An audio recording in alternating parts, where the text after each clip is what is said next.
ప్రభునందు ప్రియులైన మీకందరికీ యేసుక్రీస్తు ప్రభువారి నామములో శుభవందనాలు తెలియజేస్తూ ఉన్నాం.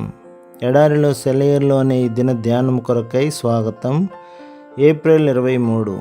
నేను ఆపదలలో చిక్కుబడి ఉన్నను, నీవు నన్ను బ్రతికించెదవు. కీర్తన గ్రంథం 138వ అధ్యాయం 7వ వచనం. హెబ్రీ భాషలో ఈ మాటలు ఎలా ఉన్నాయంటే, ఆపదల మధ్యలోకి వెళ్ళినప్పటికీ మన కష్టకాలంలో దేవుడికి మనం మొర్రపెట్టాము. విడిపిస్తానన్న ఆయన మాటను బట్టి ఆయన్ని అడిగాము, కానీ విడుదల రాలేదు. శత్రువు వేధిస్తూనే ఉన్నాడు. మనం యుద్ధరంగ నడిబొడ్డులోకి, ఆపదల కేంద్ర బిందువులోకి వెళ్ళిపోయాము. ఇక ప్రభువుకు మొర్రపెట్టి మాత్రం ప్రయోజనమేముంది? మార్త అంది కదా, ప్రభు నువ్వు ఇక్కడ ఉన్నట్టయితే నా తమ్ముడు చనిపోయేవాడు కాదు. అయితే ఈ నైరాశ్యాన్ని యేసు మరొక వాగ్దానంతో ఎదుర్కొన్నాడు. నీ తమ్ముడు తిరిగి బ్రతుకుతాడు. ఇలా కష్టాల నడిబొడ్డులోకి మనం చేరినప్పుడు మార్తలాగా మనం కూడా ఇక విడుదల సమయం దాటిపోయిందని అనుకుంటాము. కానీ తన వాక్యంలోని వాగ్దానం ద్వారా ఆయన మనకు జవాబిస్తున్నాడు. నేను ఆపదలలో చిక్కుబడి ఉన్నను, నీవు నన్ను బ్రతికించెదవు.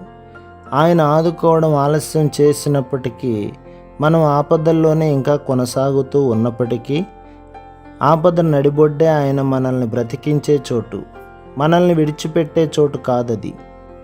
ఆశలు అడుగంటిన ఆ స్థలంలోనే ఆయన మన శత్రువు దౌర్జన్యానికి విరోధంగా తన చెయ్యి చాపి వాడిని సరిచేస్తాడు. సరిగ్గా ఆ క్షణంలోనే ఆయన మనపై జరిగే దాడిని అరికట్టి శత్రువును ఓడించి సమాప్తం చేస్తాడు. ఇక మనం నిస్పృహ చెందవలసిన అవసరం ఏముంది? సుడిగాలి నీ నెగరేసుకుపోగలదని దిగులు పడి దీనంగా దిక్కులు చూడకు. వడగండ్ల వాన వేధిస్తుందని వేదన పడకు. తుఫాను నడిబొడ్డుకి ధైర్యంగా నడిచి వెళ్ళు. అక్కడుందో చోటు వెచ్చగా, హాయిగా, విశ్వాసపు నేత్రాలకు మాత్రమే కనిపించే చోటు.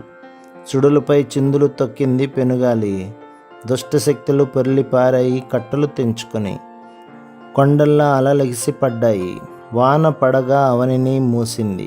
దేవుడిని ఆనుకున్న ఆత్మ నిబ్బరంగా ఉంది. తుఫాను నడిబొడ్డున స్తుతి పాటలు పాడింది. పెను చీకటిలో ఆశల్ని ఆర్పేయవద్దు. పెనుగాలికి కొంతకాలం చిరుదీపం ఆరిన చీకటి వెనకాల పెనుతారులు వెలుగుతున్నాయి. తండ్రి ప్రేమ ఇస్తుంది నీకు ఆకాశ దీపాల కాంతి. చీకటి పొరల్ని చీల్చుకొని పైకి దృష్టి సారించు. కాంతిమయని వదనార విందంలోకి.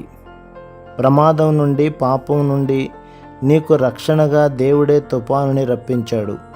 ఆయన మాటతోనే ఊరుకుంటుంది. గాలి చేసే గోల హల్లెలూయా అవుతుంది. అందుకే తుఫాను మబ్బులు పడితే ఉత్సహించు. తుఫాను నడిబొడ్డులో దేవుని చిరునవ్వు నీకు తోడు. ప్రభు మిమ్మును, మీ కుటుంబమును, మీ సంఘమును దీవించి ఆశీర్వదించునుగాక. ఆమేన్.